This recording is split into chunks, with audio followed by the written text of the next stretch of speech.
Bonjour à toutes et à tous. Voilà, je voulais refaire une vidéo sur le montage d'une dry cell. Je vais la faire un peu plus précise que celle que j'avais déjà fait à l'époque. Je vais essayer de vous expliquer vraiment étape par étape comment procéder et vous montrer le matériel également qu'il faut. Je vais essayer de faire au plus simple. Il faut quand même un petit peu d'outillage, mais je pense qu'à peu près tout le monde est capable d'y arriver. J'ai souvent vu toujours les mêmes questions revenir sur Facebook, quel matériau, comment faire, quelle distance, etc. etc. C'est une technique, c'est ma technique, c'est peut-être pas la meilleure, c'est pas la pire, vous pouvez la modifier sans autre, hein, je veux dire, il n'y a aucun problème. C'est une technique parmi tant d'autres pour réaliser une dry cell. Voilà, je vais vous présenter d'abord le matériel, ensuite l'outillage, et on commencera ensuite le montage de cette dry cell. Voilà, alors pour le matériel, il nous faut deux plaques de plexiglas ou de plastique dur. Le plexiglas est intéressant car il est transparent et on pourra plus facilement voir ce qui se passe à l'intérieur de la dry cell, et spécialement quand elle commencera à être sale et à ne plus fonctionner correctement. Il vous faudra deux plaques de 20 cm sur 20 et environ 1 cm d'épaisseur. La mienne fait des millimètres. Il en existe du plus épais, du moins épais. Moins épais, je vous déconseille, car au moment où on va commencer à serrer, ça risque de se déformer, on aura des problèmes d'étanchéité.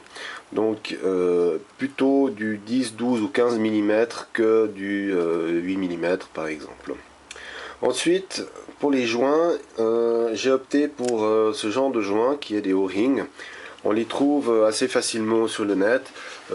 Pour les Suisses, j'ai acheté ça chez Mag Technique.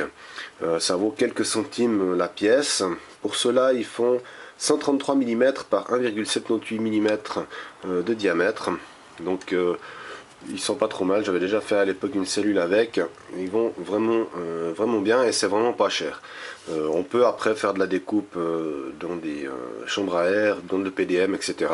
Mais c'est beaucoup de travail au final pour pas grand chose. Ensuite, il faut l'inox. C'est du 316.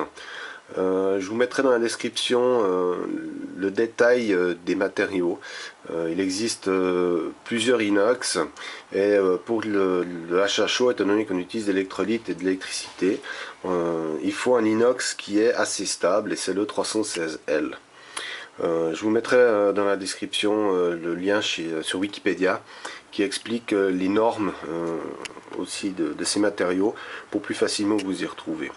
En ce qui me concerne, je l'ai fait couper par un ami qui travaille dans une entreprise de métallurgie. Cette plaque fait 15 sur 15 et la feuille c'est du 0,8. Donc lui il m'a fait la découpe et également percé les trous. C'est des trous qui font 12 mm et il m'a fait également des encoches de chaque côté pour pouvoir faire le raccordement électrique comme ceci, donc directement venir avec une cosse se raccorder sur les plaques. Je pense que par la suite il va falloir couper les autres qui viennent, donc celle qui vient après et avant, pour pas qu'il y ait de contact sur la cosse, mais ça on verra lors du montage comment ça va se passer.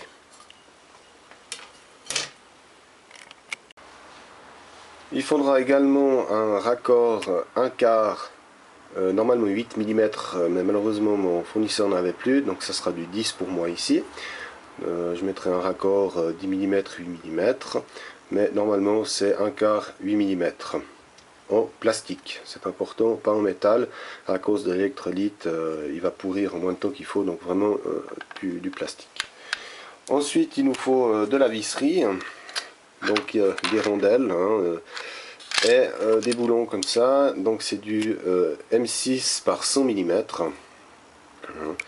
Il n'y a pas besoin d'en mettre 36 tout le tour, quelques-uns suffisent, on reviendra par la suite avec le nombre. J'ai vu des installations, il y en a vraiment tous les 2 cm, je vous dis déjà que c'est inutile, que c'est de la dépense d'énergie pour rien du tout. Ensuite il nous faut du tuyau comme ceci, qu'on trouve dans tous les gardens. Ce tuyau va nous servir à faire l'isolation entre les plaques et la visserie. On reviendra par la suite, je vous montrerai aussi exactement comment on va l'utiliser. Donc c'est du 6 mm intérieur, 9 mm extérieur, 8,5 précisément, mais on va travailler sur du 9 mm pour avoir une toute petite marge de sécurité. Alors pour l'outillage, il y aura besoin d'une règle millimétrique ou d'un mètre ou d'un double mètre, hein, quelque chose pour mesurer. Ensuite, un stylo, un piacoulis, ça peut toujours être utile, un équerre à tracer à 90 degrés. Il vous faudra également de quoi percer et tarauder pour du 1/4. Ici c'est une mèche de 11,6 et un tarot de 1/4, G 1/4.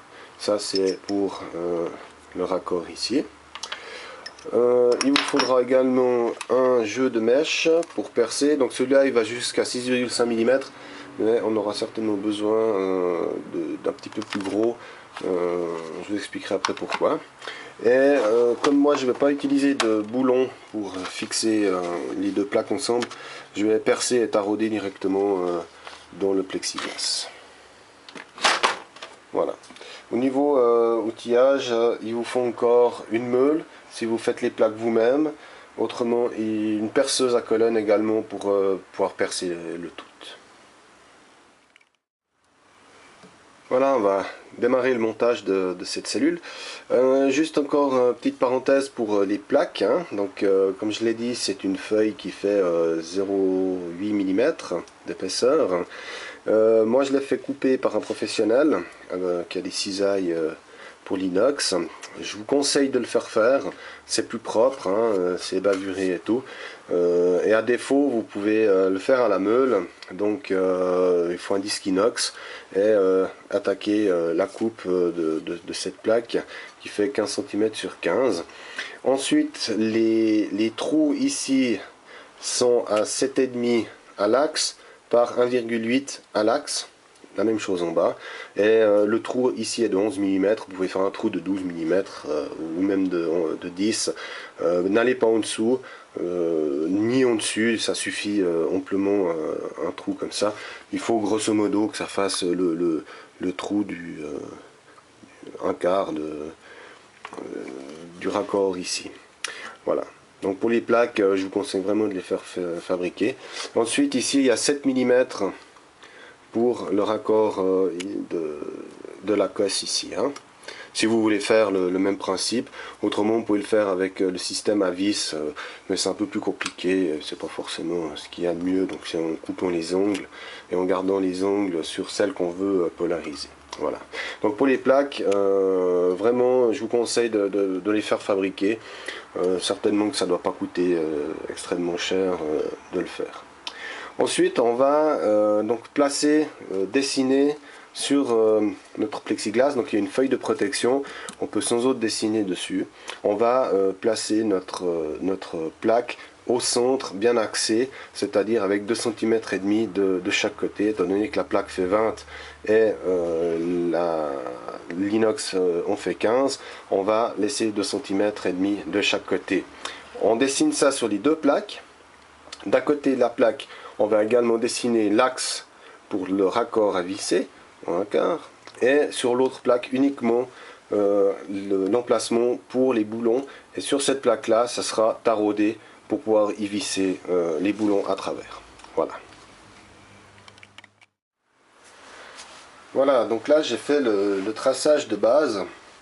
Donc ici on a les deux axes pour le trou de l'évacuation du gaz et l'amener d'eau, donc l'eau en bas, le gaz en haut. Et ensuite on a donc le pourtour, donc ça c'est notre plaque inox. Et j'ai tiré les arêtes également pour les boulons qui vont venir dans les ongles. Je vais revenir tout de suite sur le nombre de boulons qu'on va utiliser. Alors, maintenant on va ici calculer pour pouvoir, donc j'ai fait sur les deux plaques, hein, donc les deux sont tracés. Pour plus d'exactitude au niveau du perçage par la suite, je vais laisser les deux plaques les unes sur les autres, je vais bien les fixer ensemble et je vais percer à travers pour être sûr qu'on ait vraiment un axe. Mais j'aime bien avoir les dessins des deux côtés pour, en cas d'erreur, être sûr de bien se retrouver de quoi on parle. Voilà, donc maintenant ce qu'on va faire, c'est qu'on va mettre de l'isolation autour des boulons ici. Donc il va falloir prendre en compte cette épaisseur là qui est de 9 mm. Donc on va percer ici à 4,5 mm tout le tour pour les boulons. Alors on va faire la même chose, on va tracer tout le tour à 4,5 mm l'emplacement des boulons par la suite, et vous verrez qu'on va se retrouver dans les angles avec nos boulons, et on va en rajouter uniquement 2 et 2. On n'en aura pas besoin de plus.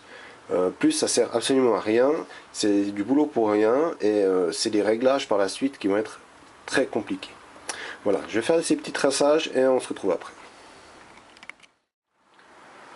Voilà, j'ai fini de tracer. Alors, ici, donc pour faciliter, je suis à 5 mm hein, du bord tout le tour. Donc ça, c'est notre trait pour le perçage. Ensuite, ici, on a nos ongles qui ont été donnés. Hein, donc à chaque fois, on est bien centré par rapport à nos ongles. Et ensuite, à 5,5 mm depuis nos ongles, on a les deux boulons du centre. Hein. Là aussi, une fois de plus, pour faciliter, ça faisait 5,3 mm, mais avec l'épaisseur de la mèche, du stylo, on n'est pas extrêmement précis. Donc c'est pour ça que je vais après par la suite laisser les deux plaques l'une sur l'autre pour faire le perçage de ceux de dessous. Hein. Donc je vais vous montrer après avec la perceuse à colonne comment je vais m'y prendre. Ensuite, où j'en étais, oui, alors là donc on a 4 boulons ici, 4 boulons là, et 2 au centre, 2 au centre, et en tout on est à 12 boulons, donc il n'y a pas besoin d'en mettre plus, hein. Là ça suffit largement. Donc on a nos 4 boulons d'ongles qui vont faire notre pression sur les ongles, et ensuite les deux du centre, ça suffit largement, il n'y a pas besoin d'en mettre plus, hein. Voilà, donc maintenant on va passer au perçage. Donc percer à 5 mm pour commencer, donc 5 mm ça va être le trou pour faire le taraudage de M6, et ensuite ici on percera à 6,5 mm pour laisser passer les boulons à travers. Voilà, donc pour percer à la perceuse à colonne, j'ai déjà fait un ou deux trous. Alors on se met bien à l'axe, hein, donc on regarde bien qu'avec notre mèche on est bien sur notre point, et ensuite de ça moi je la fixe un coup, hein, pour que vraiment elle ne bouge plus, et ensuite on peut y aller.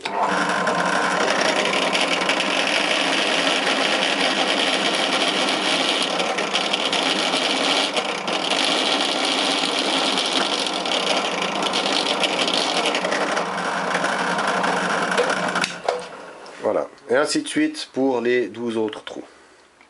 Voilà, j'ai effectué tous les trous, j'ai pré-percé également pour l'entrée d'eau et la sortie de gaz. Ensuite, je les ai mis vraiment à fleur, hein, bord à bord, comme ça. Et on va maintenant pré-percer avec la mèche de 5, ici. Et ensuite, avec une visseuse, on va uniquement marquer l'axe pour être vraiment sûr qu'on est en face. Juste qu'on n'en a plus là.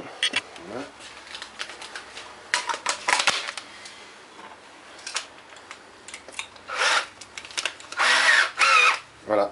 Et en fait, tout bêtement, on va juste, donc on va pas, vraiment pas percer, hein. On fait juste un coup pour noter, pour marquer l'emplacement. Enfin, pour vraiment être sûr qu'on est en face. Attention, ces deux trous là, on ne les marque pas, parce que l'autre plaque n'a pas d'entrée ni de sortie, hein. Donc c'est uniquement sur le pourtour qu'on marque les trous, hein. Voilà, donc ici j'ai marqué, hein, tout le tour. Et ensuite je vais retourner à la perceuse à colonne et finir ces trous là.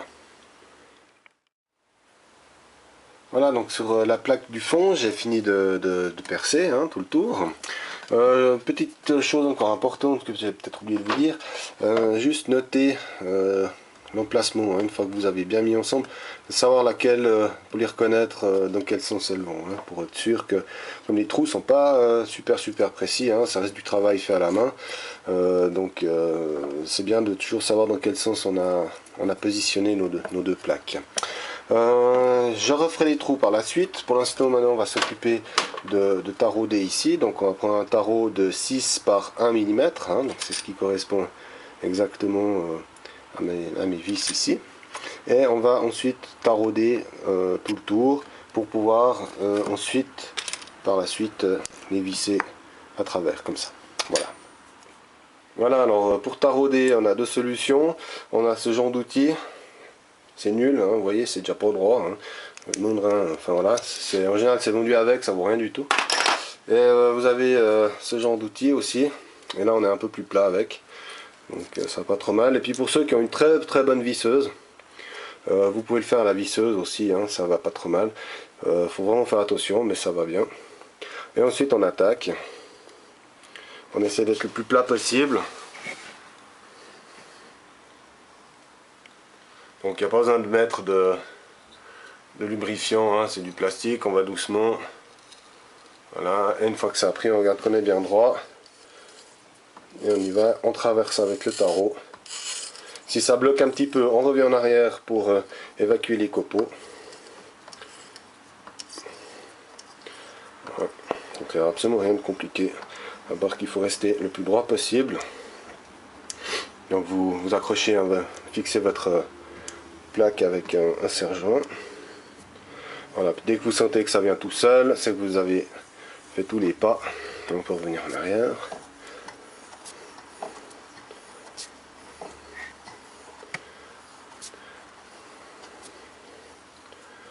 Voilà, à la fin, essayez de le retenir pour pas que ça arrache le filet. Voilà. Et ensuite, on essaye de voir. Alors avant, j'ai dû repasser, il faudra que je repasse une deuxième fois. Il y a, je pense, des copeaux qui sont mis dedans. Celui-là, je l'ai déjà fait avant pour essayer. Voilà. Donc là, je l'ai fait deux fois pour nettoyer un peu les copeaux. Voilà. Donc ça traverse sans autre. C'est parfait. Voilà, plus qu'à en faire encore 10. Et on va voir la suite. Voilà, j'ai fini de tarauder la plaque arrière. Ceci à la plaque avant, donc j'ai percé tous les trous à 6,5. J'ai percé à 11,8 pour tarauder en un quart, donc pour les raccords qui vont venir après ici. Voilà. Et la plaque du fond qui est ici. J'ai juste noté au crayon gris la face intérieure et les trous pour quand on va la mettre en place, qu'on soit bien du bon côté. La même chose ici, donc on a toujours le trait pour savoir de quel côté on est pour être vraiment en face avec les vis. Nos petites choses, ces plaques, il faut leur donner un petit coup de nettoyage. Elles avaient une protection ici. Donc d'un côté il n'y avait pas de protection, de l'autre il y en a une. Des deux côtés, donner un petit coup de papier de verre pour les griffer, pour éventuellement enlever s'il y a une petite pellicule dessus, grasse ou de protection qu'ils mettent sur ces plaques. Donc juste un petit coup de papier de verre très fin. Et ensuite on va commencer à empiler nos plaques les unes sur les autres.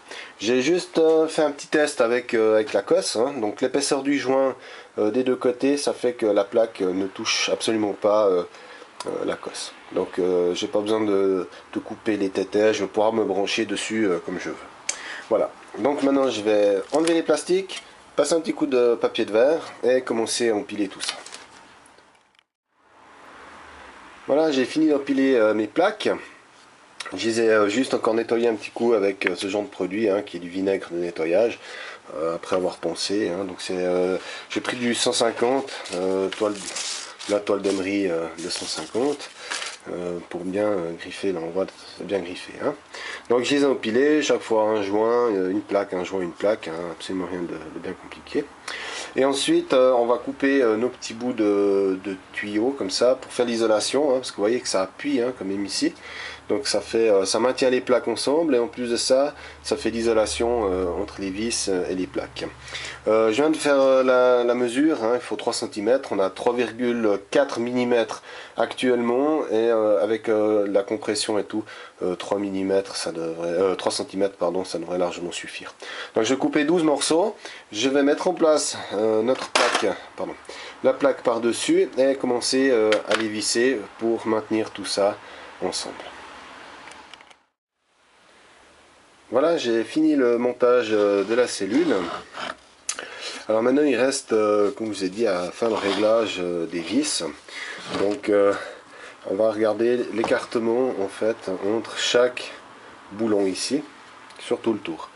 Donc pour ce faire, le plus simple c'est prendre un pied à coulisse et on va regarder là où on est, où c'est le mieux. Donc là on est à 2,9. On va peut-être se mettre à 2,8 quand même, qui est un tout petit peu plus de pression. Donc pardon, on va prendre notre cliquet et on va serrer jusqu'à, donc on va mettre déjà notre pied à coulisse à 2,8. voilà, on l'applique.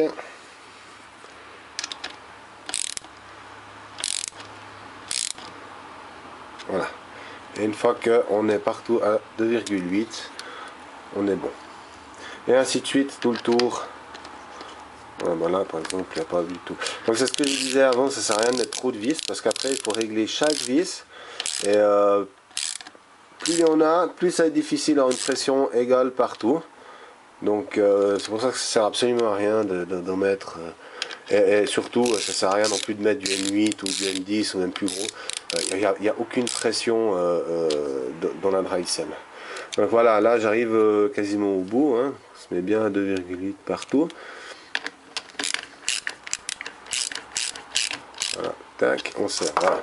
Si vous avez un bon, ça c'est vraiment une merde, hein. Si vous avez un pied à coulisse comme ça, autobloquant, c'est encore mieux. Comme ça, vous réglez votre distance. Et une fois que c'est bloqué dedans, vous avez la bonne distance. Voilà, donc là maintenant j'ai déjà fait le haut, hein, ici. On voit les plaques, elles sont bien alignées, hein, elles sont propres. Donc là ça va nickel. Et ensuite on va faire la suite. Voilà. Donc je vais finir ça. Ça va être la fin de la première partie du montage de cette cellule.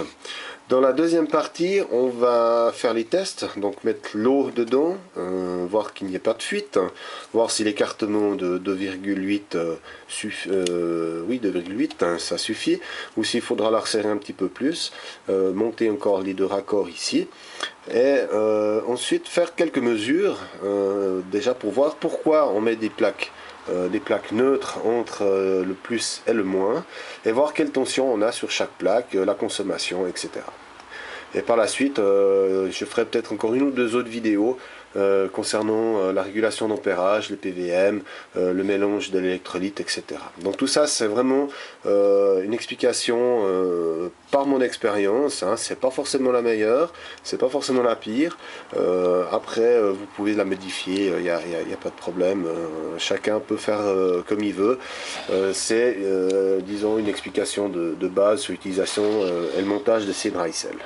Voilà, j'espère que ça vous aura plu. Si vous avez des questions, vous pouvez me les poser, il n'y a pas de problème. Tout comme d'habitude, surtout pas sous Google+, je n'utilise pas. Donc si vous écrivez via Google+, il y a fort chance que je vous réponde pas. Vous pouvez me contacter sur Facebook, hein, dans le groupe Achat Chaud francophone. Posez même vos questions dans ce groupe, il n'y a aucun problème, il y a beaucoup de monde qui va vous répondre, il y a pas mal de gens qui sont assez calés dans le achat chaud, donc s'il y a quoi que ce soit, des questions, des doutes, vous pouvez sans autre poser vos questions dans ce groupe. Voilà, à tout bientôt pour la deuxième partie.